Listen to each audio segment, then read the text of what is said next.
Buenas tardes a todos los oyentes. En el marco de esta situación de pandemia, una vez más abrimos el debate en cuanto a la educación y las consecuencias que está atravesando y nos preguntamos, ¿estaremos ofreciendo igualdad de oportunidades a nuestros estudiantes?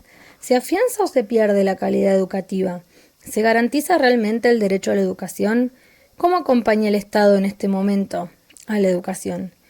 Diariamente hacemos uso de las palabras igualdad de oportunidades, inclusión educativa y otros términos que suenan muy bien, pero sería bueno poder entender cómo se fueron elaborando esas ideas a través de los años en Argentina y qué significaron en cada época realmente, para entender lo que pasa hoy, que es bastante complejo. Sabemos que desde sus orígenes la escuela no era para todos, se distinguían unos de otros sectores de acuerdo al mérito de adaptarse y sortear las dificultades sin más que el propio esfuerzo de cada uno, acompañado esto de circunstancias favorables o no, que ayudaban, entre comillas, a las personas para que les fuera mejor o peor.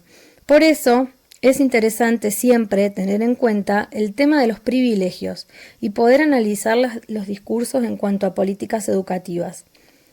En el año 1983, cuando regresó la democracia de la mano de Alfonsín, luego de la dictadura cívico-militar que empezó en el año 76, se hizo un intento por parte del Estado por diseñar políticas educativas que desmantelaran las estructuras autoritarias y devolver el sesgo democrático a la educación.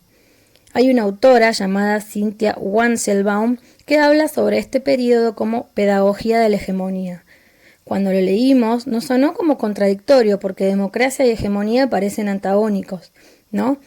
Es que en esta época alfonsinista se continuó y profundizó el proyecto neoliberal impuesto durante el terrorismo de Estado, y cuando se habla de hegemonía se refiere a que Alfonsín desarrolló una pedagogía para educar en el consenso y generar la legitimidad necesaria en democracia hacia el proyecto neoliberal iniciado en los años previos. Pasó que en Latinoamérica, luego de los regímenes dictatoriales que hubo en varios países casi en simultáneo, se consolidaron modelos neoliberales y capitalistas a través de mecanismos de consenso democráticos. Empresas enormes fueron las grandes privilegiadas. Wanselbaum dice, la educación fue fundamental en el proceso de recomposición hegemónica del bloque dominante y en la conservación del modelo de acumulación vigente. Más clarito imposible. Y acá podemos hablar de meritocracia, esto que tanto se mencionó últimamente. Los mecanismos no democráticos previos al 83 no se modificaron, entonces la educación era un sistema diferenciado según la clase social, y los problemas más fuertes se siguieron profundizando, solamente triunfaba así quien estaba en condiciones de llevar una trayectoria educativa satisfactoria. Qué disparate, ¿no?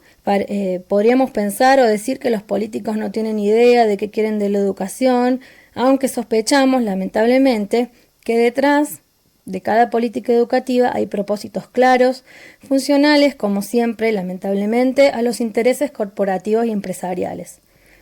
Luego de la renuncia de Alfonsín con la presidencia de Menem, ingresamos en la fase de neoliberalismo puro, que fue cuando el país se subordinó a los organismos internacionales mediante la implementación de una política de desregulación financiera, cuyas consecuencias son evidentes a largo plazo, como nos dice Pierre Bourdieu en un artículo escrito en el año 98.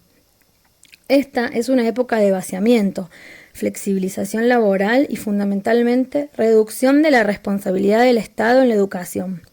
Así, se siguen las instrucciones del FMI y del Banco Mundial y se achica el gasto estatal en materia educativa.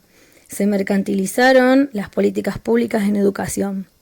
La evaluación se consideró desde una lógica también mercantil. Y la realidad es que de todo esto lo que podemos decir es que como resultado lo que hubo fue exclusión, el aumento de la pobreza, en donde hasta los y las docentes quedarían ubicados allí, en la pobreza. Las escuelas fueron los espacios de contención de los sectores más vulnerables y excluidos. El sistema educativo se fragmentó y hubo 3 leyes específicas que tuvieron mucho que ver acá, y ellas son la ley de transferencia, la Ley Federal de Educación y la Ley de Educación Superior, todas ellas en consonancia con los valores neoliberales de la época.